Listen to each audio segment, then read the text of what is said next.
Ngeten nggih. Ibu semua yang ada di sini, yang hadir di sini, semuanya sehat? Sehat. Mriki. Ajeng napa? Hiburan nggih.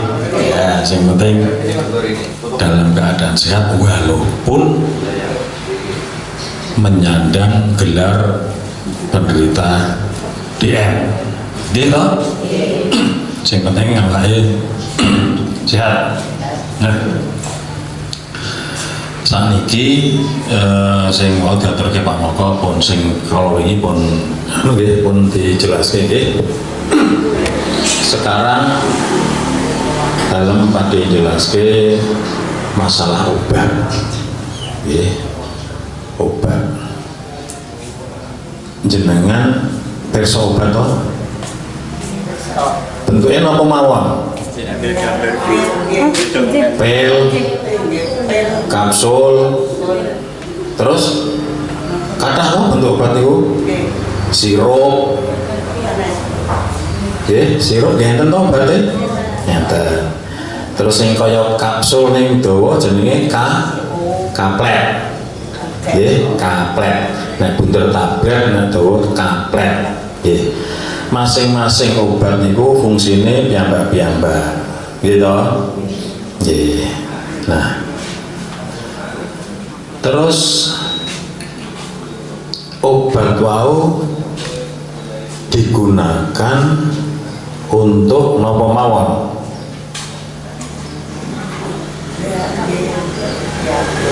Untuk diabetes, ya, untuk obat pusing, untuk obat gatal, untuk macam-macam, ya. Pada prinsipnya obat itu digunakan atau dipakai atau dimanfaatkan untuk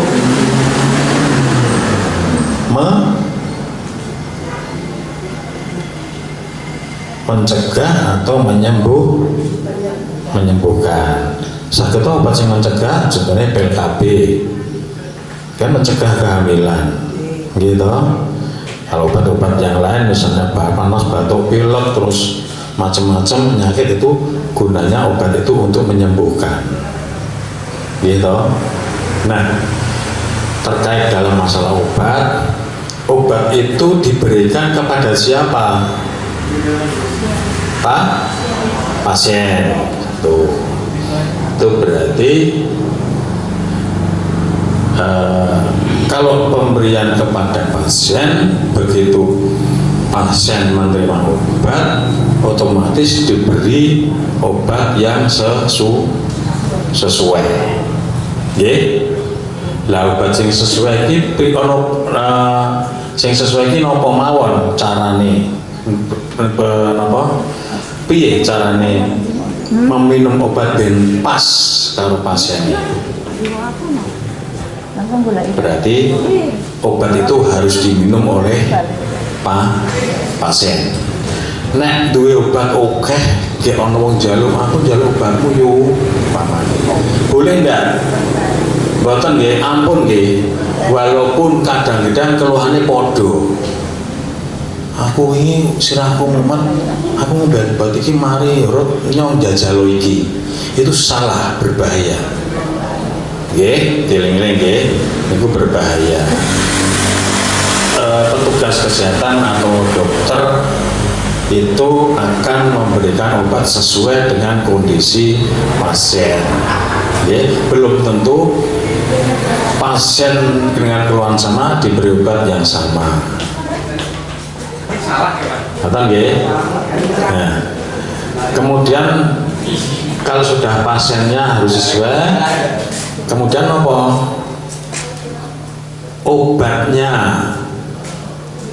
Obatnya harus tepat sesuai yang diberikan. Ya, obatnya harus tepat. Jenisnya obat apa dienggo ngopo itu harus tepat. Ampun, mengko obat diare dienggo obat nelu. Obat nelu dienggo obat mencret. Nggih, ampun nglentung nggih. Jadi harus tepat obatnya. Nggih. Kemudian apa malih? Dosis harus tepat. Nggih, misale jenengan minum obat sedinten ping kalih. Daripada engko lali tak umbeni wae loro karo bisa belas. Niku jenenge napa? Dosis kakean nggih, wong kudune diitung dibagi nggo wektu mengko daripada iso arep jago nek lali diombe sekaligus diombe bareng ben ora lali. Itu pengertian sing baru. Nggih to? Nah, dieling-eling, obat tidak boleh diminum sekaligus. Nggih, itu namanya dosisnya keduren nantinya. Yang namanya dosis dhuwur itu ngoten niku, bukan terus pek larang terus dosisnya dhuwur, salah. Nggih. Dosis itu nek ngombe obat double di jenis yang sama diminum double. Nggih. Kemudian setelah dosis tepat, kemudian waktu pemberian. Waktu pemberian itu harus tepat. Seperti kata jam esok jam itu misalnya, terus ping 3 jam itu berarti tiap 6 jam. Nggih, pagi siang tiap jam tambah 6 jam oh diberi sakmono, tambah 6 jam diberi sakmono. Ngoten cara minum obat. Nggih. Jadi waktunya tepat sesuai dengan anjuran dokter. Nggih, jangan besok ngombe obat oke jam sing awan diwi jam 3 ngoten mboten pas. Nggih. Jadi harus dilakukan obat sesuai dengan yang ditulis di etiket tenggone wadah ini kok. Ngoten nggih. Kemudian napa meleh?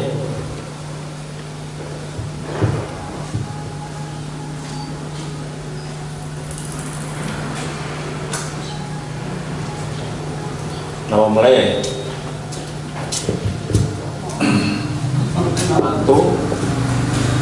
Waktu terus napa? Cara. Nggih, cara pemberian.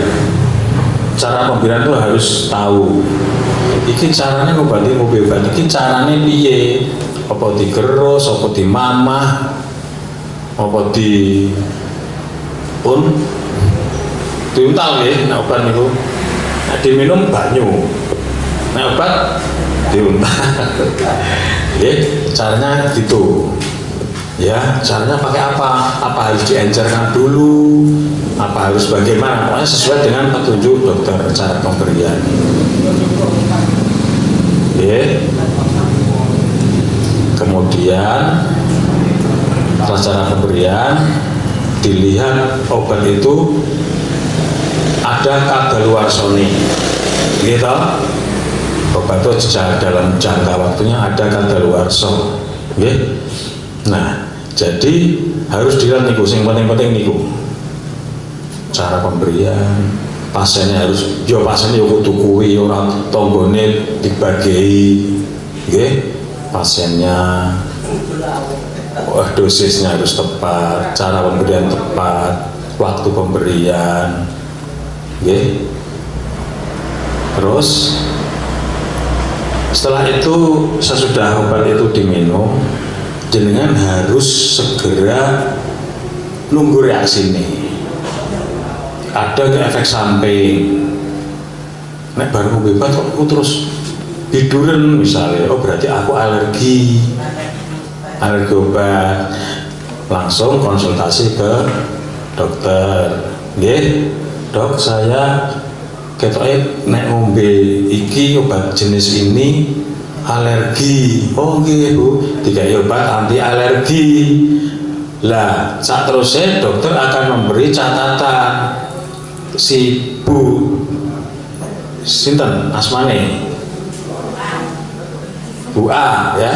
Si Bu A berarti alergi penisilin, apa amoxicillin, apa cotrimoxazole, apa antalgin. Niku digawa terus dieling-eling, periksa teng pundi mawon niku kedah lapor yen Pak kula alergi antalgin misalnya. Itu harus dilaporkan. Mungkin ada petugas kesehatan atau dokter atau perawat atau Pak Mantri itu tidak memberi itu karena biar tidak alergi. Ngoten nggih? Nah, setelah dirasakan kemudian itu salah satu efek samping. Ya, obat itu ada efek sampingnya. Sepanjang efek samping itu bisa lebih manfaatnya lebih besar daripada efek sampingnya, obat itu masih tetap bisa digunakan.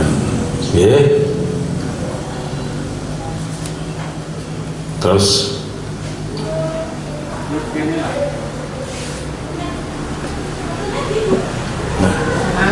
kapan obat itu digunakan, kapan obat itu diminum? Obat itu diminum ada yang sebelum makan, gitu. Ada yang sesudah makan, ada yang di tengah-tengah makan. Nanti sesuai dengan anjuran. Ini harus jangan perhatikan. Nah, kadang wong loro niku ora doyan sego, maaf gitu. Misalnya cukup roti napa-napa itu sudah termasuk makan. Di sini penting enten lambarane karena obat yang diminum sudah makan, kalau diminum sebelum makan itu kadang-kadang, tidak semuanya, kadang-kadang bisa menyebabkan perut perih, liar, gitu. Nah, terutama obat-obat pereda rasanya nyeri, betul nggih?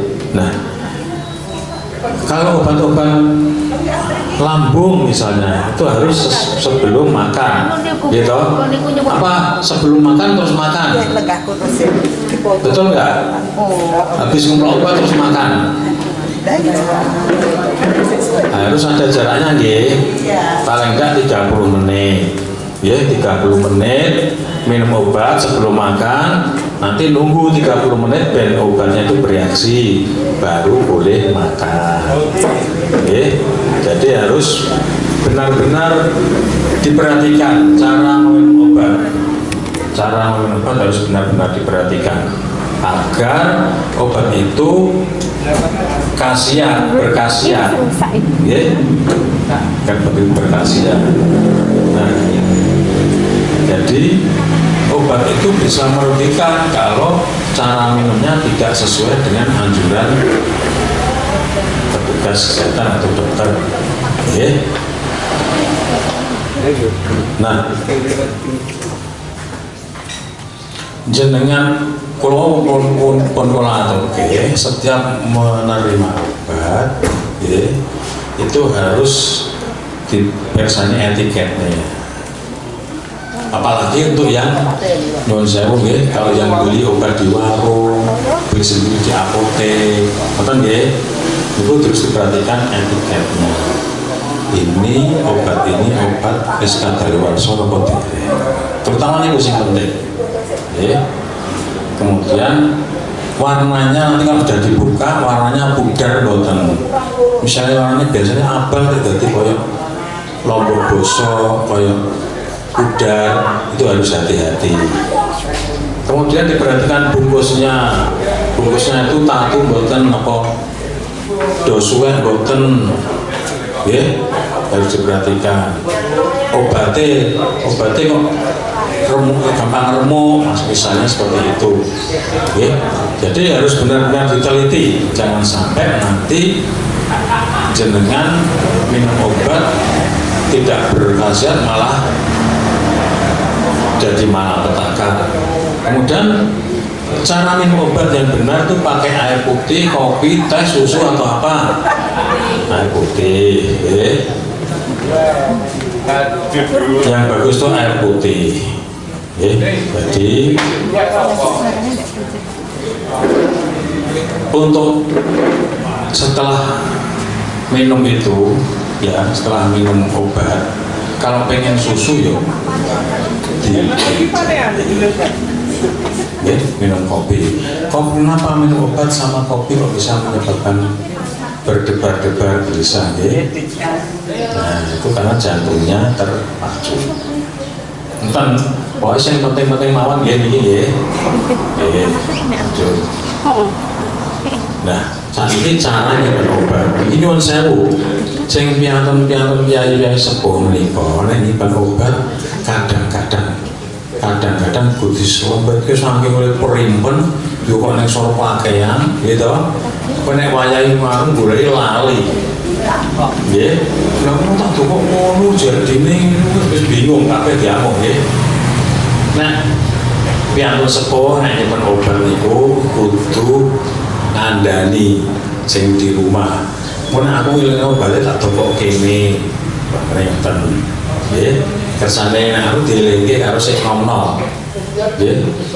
Terus jangan sampai menyimpan obat neng dapur, neng pawon. Nggih, niku panas. Iki obatnya rusak. Yang baik menyimpan obat itu di tempat yang kering dan sejuk adem. Kering neng rumah. Ya, tapi di luar dari jangkauan langsung matahari. Ya, ampun di tempat yang lembab, dengan kotak obat yang cedak kamar mandi. Ya, obatnya bisa rusak. Ya, atau dekat dapur, dekat bahan-bahan yang panas sudah terbakar, jangan sampai. Gitu nggih? Sudah paham toh? Kapan? Nah, ini tadi sudah dijelaskan untuk obat kadaluarsa itu dicek. Tanggal itu bulan Januari tahun 2025 nah jangan tumbas teng warung obat. Mbak ini obatnya jenengan pun kadaluarsa. Ampun jenengan mendel mawon. Jenengan harus berani mengingatkan agar nanti tidak diberikan ke orang lain. Ngoten nggih? Jadi obat itu harus diperiksa dulu tanggal expirednya, tulisannya XP date bulan apa tahun kita dipainkan ya. Kemudian warna, aroma, bentuknya harus diperiksa. Kemudian ya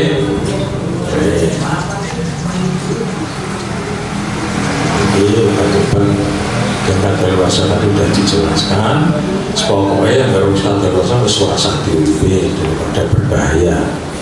Ya, kalau tumbas teng warung, apa teng apotek, apa toko obat, jenengan balik kalau diberitahu Mbak ya obatmu sedikit wis kadaluarsa, tolong dicek agar yang lain tidak diberikan ke orang lain. Itu bentuknya harus nonton itu, ya.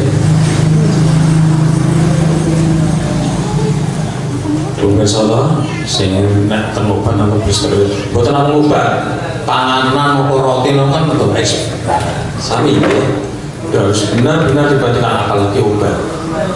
Nak roti yang sampai jamur, barang tidak lali, diparing ke putune bisa menyebabkan keracunan.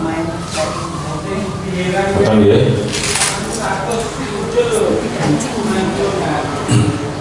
Tuh contoh yang jelas untuk penggunaan obat dengan jangka waktu penggunaan bulan Februari 22. Oh berarti maksudnya obat itu digunakan sampai bulan Februari tahun 2022. Nek wis Maret berarti soal penakut hijau ya, tidak bahaya.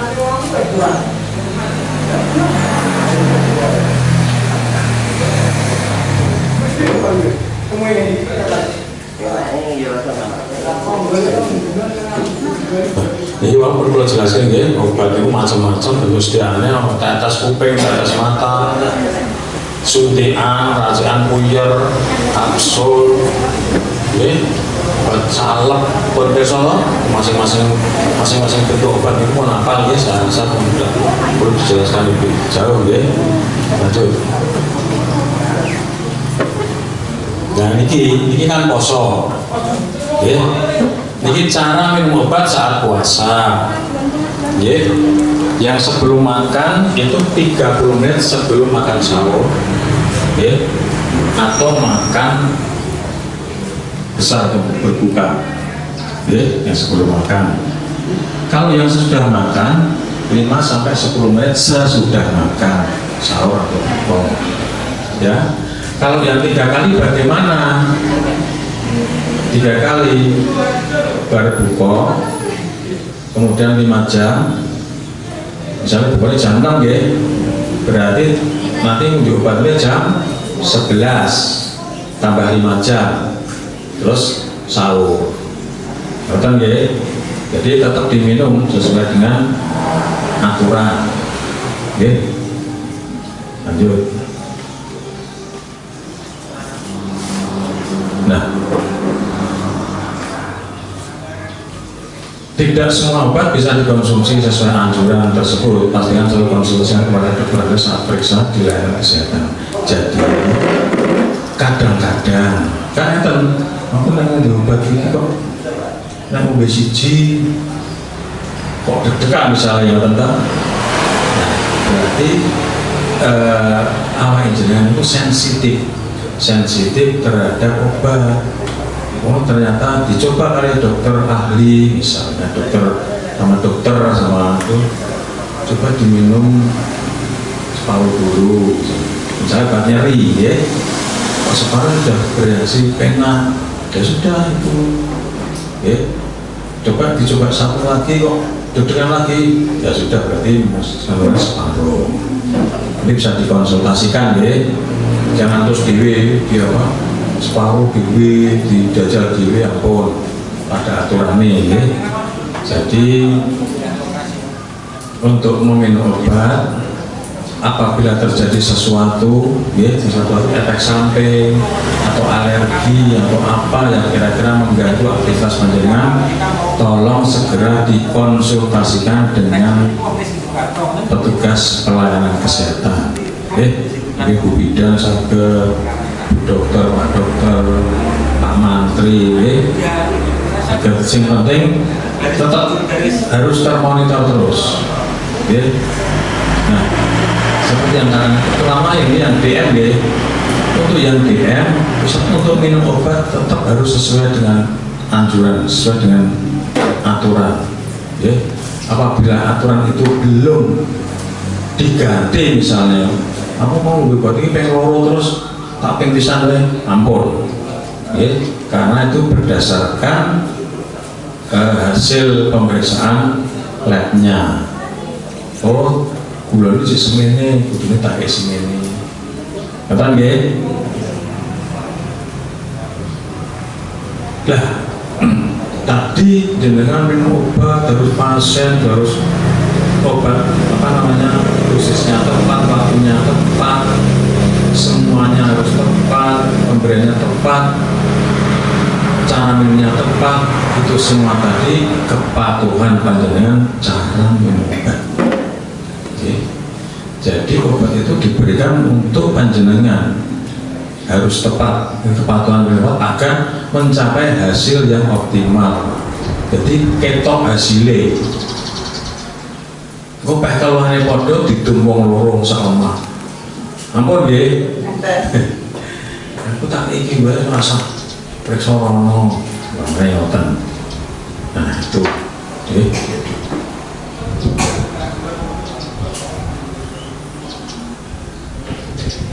Nek patuh. Nek patuh minum obat sesuai anjuran tadi, dosisnya tepat, cara minum obat tepat. Terus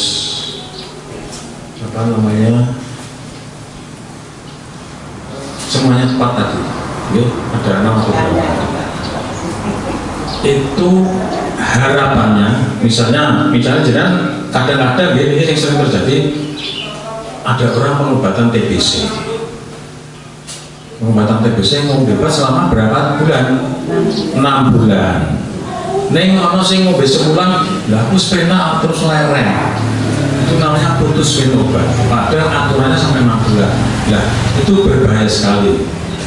Ini kalau total 6 bulan berarti mencegah penyakit menjadi lebih parah. Kalau tambah parah, walaupun sebulan wis rasa penak, tapi kumannya turun mati. Nanti kambuh tebal, dadak bingung meneh. Dan mulai gejala penyakit dan meningkatkan kualitas hidup. Akhirnya apa? Nanti penyakit yang ada kualitas hidup, iso blonjo, iso masak, iso neng alas, iso aktivitas secara normal. Kemudian kalau menggunakan obat yang tepat dan dosis yang tepat, mencegah resistensi obat. Resistensi obat itu naik muncul obat, nanti obat ini terus kebal, rampan. Jadi harus sesuai. Misalnya minum antibiotik, bu niki kedah ditelaske nggih, kan ngoten. Kudu ditelaske. Walaupun aku semari tetap harus ditelaske. Nggih. Nah, wis kebal itu namanya kayak obat wis kurang efektif, wis nanti kur kayak diambus-ambus ora mari meneh, kur penak sih umat meleh. Gue sing bayar ngoten niku, nggih. Kalau menggunakan obat yang tepat dan dosis yang tepat dapat mengurangi risiko efek samping. Efek samping dapat membuat pengobatan menjadi kurang efektif. Nah, obat ini misalnya obat utama yang harus diberikan. Ini ke orang efek samping, berarti mesti obat cara alternatif sehingga tidak spesifik terhadap penyakitnya. Itu ya.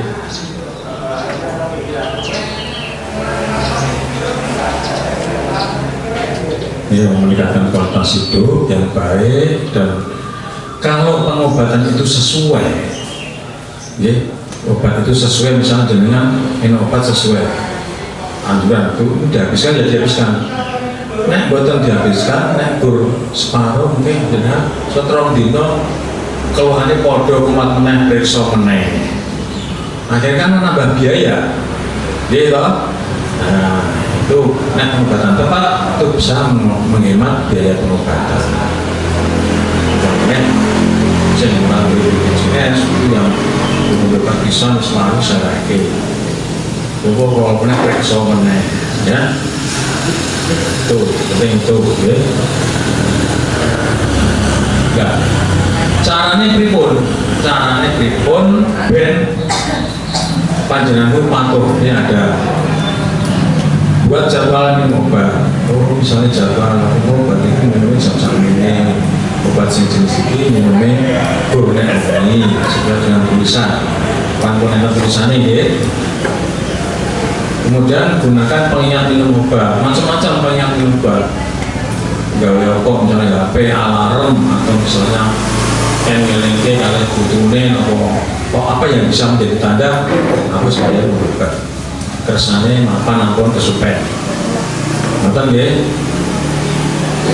Niki simpan obat di tempat yang mudah dijangkau.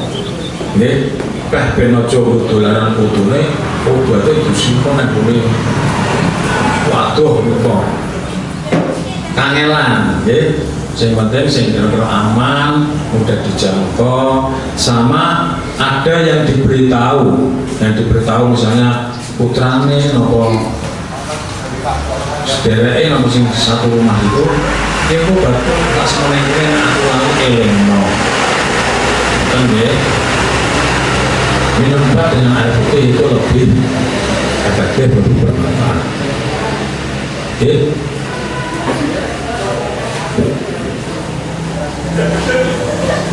Nah, semua itu tadi yang ingin pola aturakan harapannya panjenengan semua bisa manajemen minum obat. Noto piye carane aku ngambil obat dengan efektif, bermanfaat, dan memperkecil efek samping. Akhirnya terapi atau pengobatan penyakit panjenengan bisa optimal, bisa maksimal, bisa sembuh. Ya, kalau yang DM bisa apa jenenge terkendali. Obat kok malah gulanya dhuwur. Itu faktor apa? Apa faktor obatnya kurang dosisnya? Apa faktor makan sak geleme dhewe itu harus di petane, harus digoleki. Lah kok iki anu poso ning ngombe cola lagi. Hati-hati nggih. Karena kalau DM itu tidak terkendali pasti muncul efek samping, efek komplikasi. Nek wis komplikasi angel, nggih. Dadak harus konsul yang rumah sakit, konsul dokter spesialis, macam-macam obatnya diganti sing model biaya itu jangan sampai. Yang harusnya bisa pengobatan dengan sederhana, ini malah dengan nekat-nekatan akhirnya menjadikan penyakitnya itu muncul komplikasi. Ampun nggih. Nggih. Saya rasa itu nggih mungkin dari yang simulator lalu mungkin ada yang bertanya, monggo nggak usah takut, nggak usah malu. Nggih, kersane pinter-pinter, Prolanis Sindukarto kersane pinter-pinter. Tekon napa mawon. Monggo. Bapak-bapak, Mbak Kakung, Mbak Putri, monggo tangan mboten napa-napa. Mumpung saya di sini nggih, pripun? Sasampunipun mimi obat niku di istirahat napa langsung kerja ngoten bareng mboten? Mboten napa-napa. Sing penting ngunjuk obat, mboten masalah, ya sudah aktivitas. Nggih, mboten kok terus istirahat mungkin kok yang sing keturun malah gaweane kader kabeh nggih, Mbak. Monggo sanese. Mboten napa-napa, tanya apa saja. Terserah. Nggih. Waalaikumsalam. Terus harus beda ini untuk Prolanis. Nggih. Kita sudah punya riwayat alergi penicillin dan amoxicillin. Nggih. Itu nanti sudah dicatat gitu atau gimana? Sudah, benar pun matur. Derek dicek kok Baru kali ini Baru ini. Oh, nggih, nanti laporkan. Pak, kula alergi plus catatan itu pokoknya alergi ampicillin, amoxicillin ngoten toh? Alergi amoxicillin. Mungkin dicek catatan, napa jenengan sing nyatet dhewe dislebokke teng dompet. Neng dimon mengsal periksa kula alergi niki. Jadi aman. Kalau jenengan nek obat-obat gula mboten enten obat ngoten. Nek nek mungkin jenengan lara masuk angin apa infeksi panas, apa kena luka, apa lara untu apa, nek butuh obat amoxicillin bisa diganti dengan yang lain. Sing ora alergi. Ngoten nggih? Di yang mawon, matur mawon. Monggo yang lain. Nggih. Assalamualaikum warahmatullahi wabarakatuh. Waalaikumsalam. Badhe nyuwun pirsa Pak masalah minum obat. Saya kan punya penyakit saraf kejepit, nyeri sendi. Kemudian ada 2 obat yang dari Prolanis itu diminum sebelum makan. Kemudian yang dari nyeri sendi, saraf kejepit itu juga ada obat yang harus diminum sebelum makan. Nah itu apa bisa diminum semuanya? Apa salah satu yang dari Prolanis itu apa yang dari mana itu? Yang sebelum makan obatnya apa? Nggak tahu. Lupa saya. Yang sebelum makan itu obat gula. Berarti yang untuk nyari nggak ada obat gula. Nggak apa-apa. Diminum bareng nggak apa-apa. Ya, jurusannya beda-beda. Ya, untuk apa-apa nggak usah takut. Selama ini bareng mau betul, apa dewi-dewi?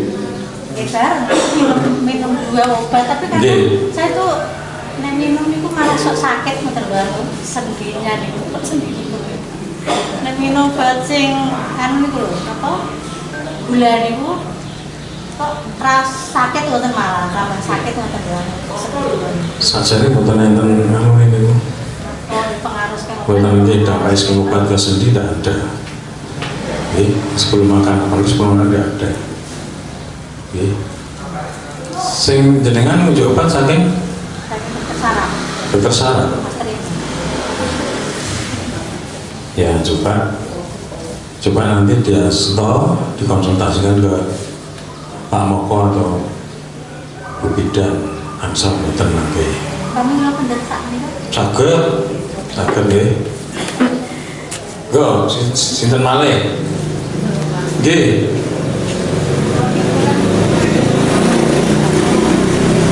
Pripun? Nggih.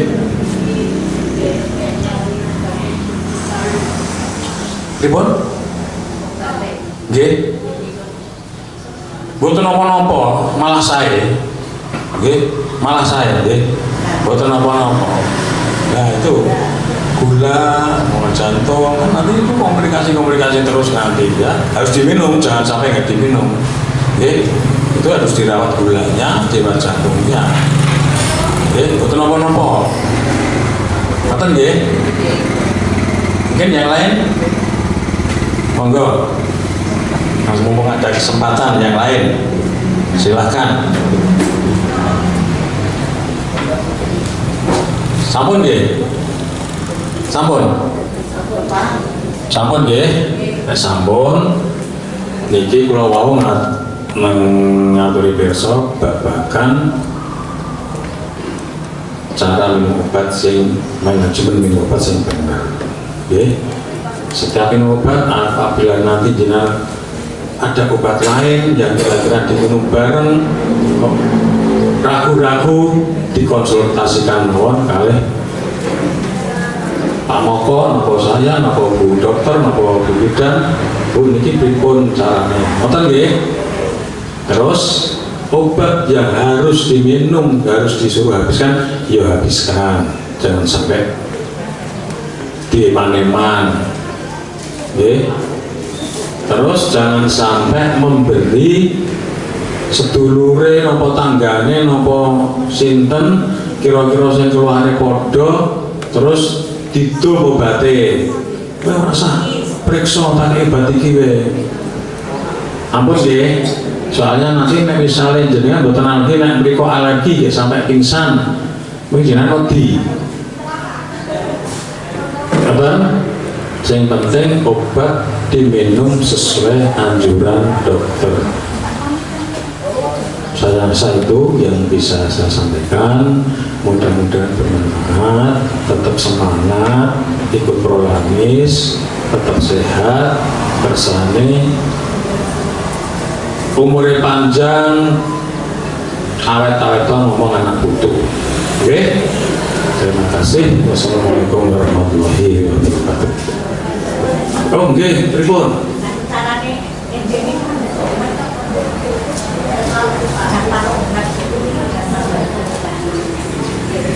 Izin.